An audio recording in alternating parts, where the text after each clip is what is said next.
हाँ, तो chapter number 1 को बहुत पसंद करने के बाद अब चैप्टर नंबर 2 हमारा आ चुका है। चैप्टर का नाम क्या है? पाटलिपुत्र वैभवम। यानी इस पार्ट से हम आपको 2 वीडियो देने वाले हैं। इस पार्ट में पहला पूरा स्टोरी वाला, जिसमें हम आपको सब्जेक्टिव भी कराएंगे, और दूसरा वीडियो आएगा ऑब्जेक्टिव वाला।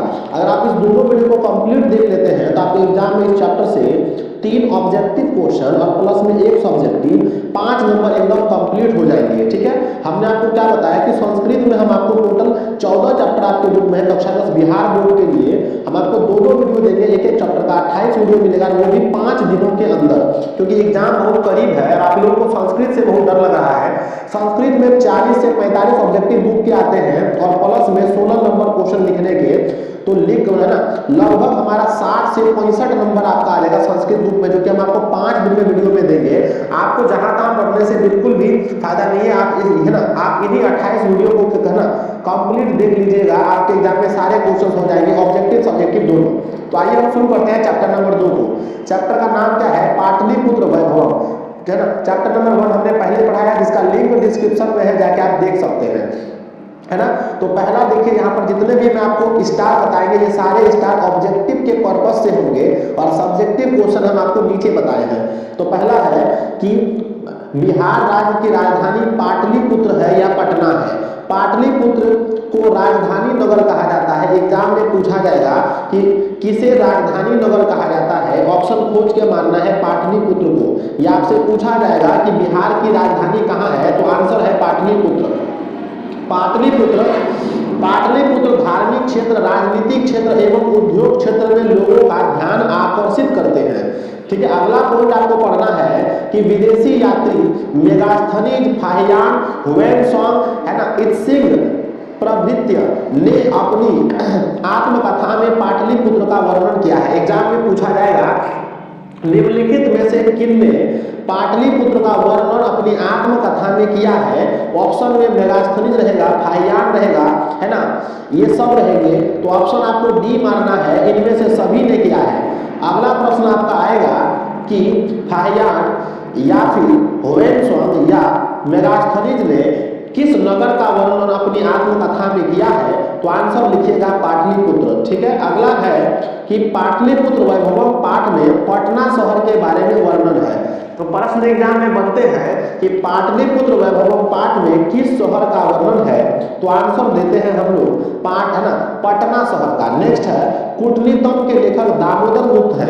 एग्जाम में आता है कि दामोदर गुप्त ने क्या लिखा, आंसर है कूटनीतम, या कूटनीतम के लेखक कौन है, तो दामोदर गुप्त। नेक्स्ट है काव्य मीमांसा के लेखक राजशेखर है। ये 100% ये क्वेश्चन प्रथम पाली या द्वितीय पाली में आएंगे। चंद्रगुप्त मौर्य के समय पाटलिपुत्र की रक्षा व्यवस्था उत्कृष्ट थी, यानी अति उत्कृष्ट थी, यानी बहुत अच्छी थी। एग्जाम में क्वेश्चन आता है किसके समय पाटलिपुत्र की रक्षा व्यवस्था उत्कृष्ट थी, तो ऑप्शन सी में दिया रहता है चंद्रगुप्त। नेक्स्ट है मुगल काल के शासक के समय पाटलिपुत्र समृद्ध था।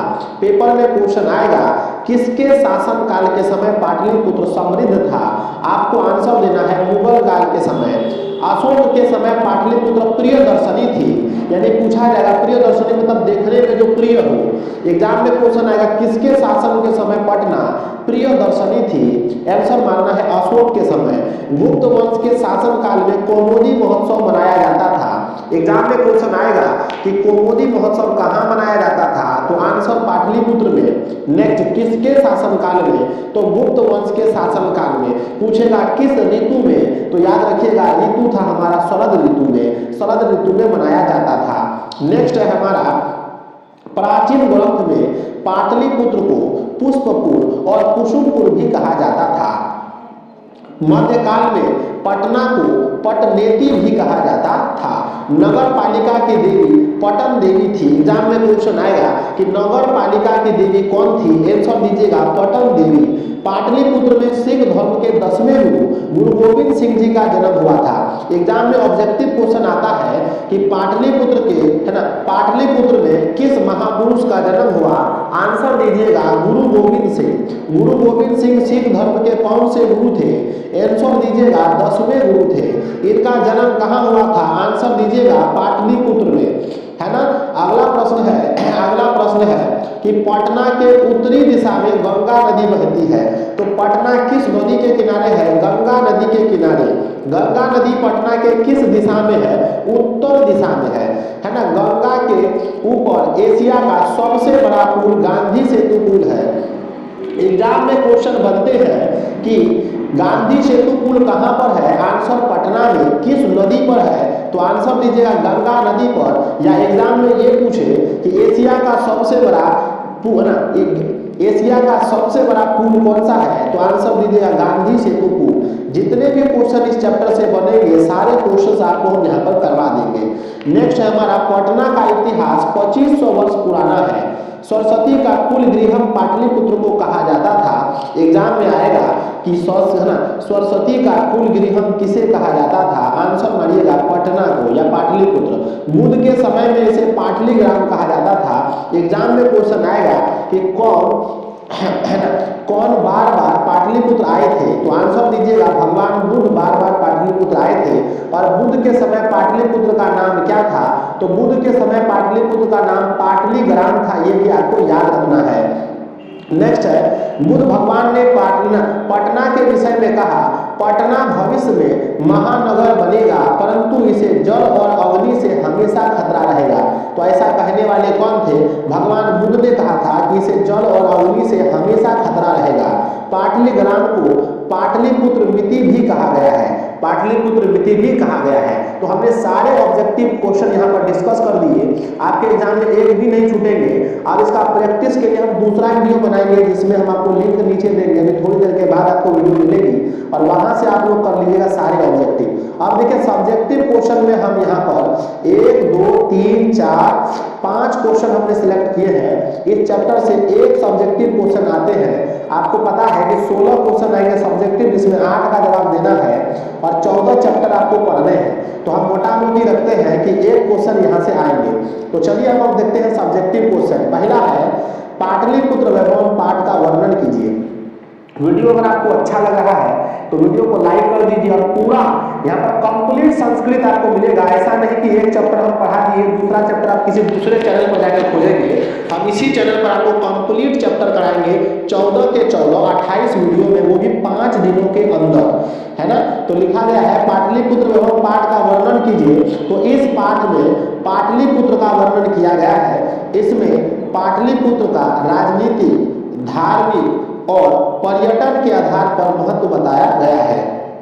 विभिन्न वंश के शासकों के समय पाटलिपुत्र की स्थिति को बताया गया है। भगवान बुद्ध ने पाटलिपुत्र के बारे में क्या कहा, यह भी इस पाठ में वर्णित है। यह पाठ बिहार की राजधानी पटना के गौरव का बखान करती है। यानी पाटलिपुत्र वैभव में पूरा आप देखेंगे तो घुमा फिरा करके पटना के महानता के बारे में, पटना के इतिहास के बारे में भी बताया गया है। हम इसको अपने शब्दों में लिखे हैं, ये किसी मॉडल पेपर या गैस पेपर का आंसर नहीं है, इसलिए आप इसे खूब बढ़िया से या तो आप इसे लिख लें, स्क्रीनशॉट लेने के चक्कर में ना रहे। स्क्रीनशॉट लिया हुआ कोई फिर से पढ़ता नहीं है, इसलिए आप लिख लें। इसका नोट्स भी आप खरीद सकते हैं हमसे, वो हम आपको बताएंगे कैसे ले सकते हैं या फ्री में आप कैसे ले सकते हैं, है ना। नेक्स्ट हमारा भगवान बुद्ध ने पाटलिपुत्र के बारे में क्या कहा है? तो उत्तर है भगवान बुद्ध के समय पाटलिपुत्र पाटलिग्राम के नाम से जाना जाता था। ये देखिए सबसे पहले ये मोस्ट इंपोर्टेंट क्वेश्चन है, बहुत वीवीआई क्वेश्चन है, ठीक है। चलिए तो भगवान बुद्ध के समय पाटलिपुत्र पाटलिग्राम के नाम से ही जाना जाता था।